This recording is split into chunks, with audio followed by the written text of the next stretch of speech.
அதுக்கான காரணம் என்ன எனக்கு தெரியல.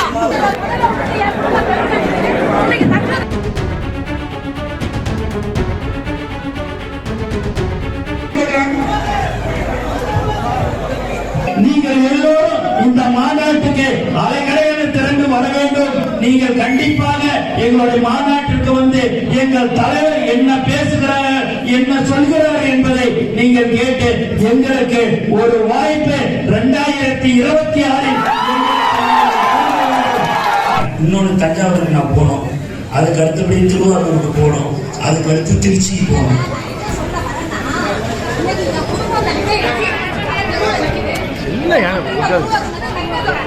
அந்த மண்ணுல இருக்கிறது என்னோட மேம்போட எனக்கு கையெழுத்து போட்டு எனக்கு கொடுத்துருக்காங்க.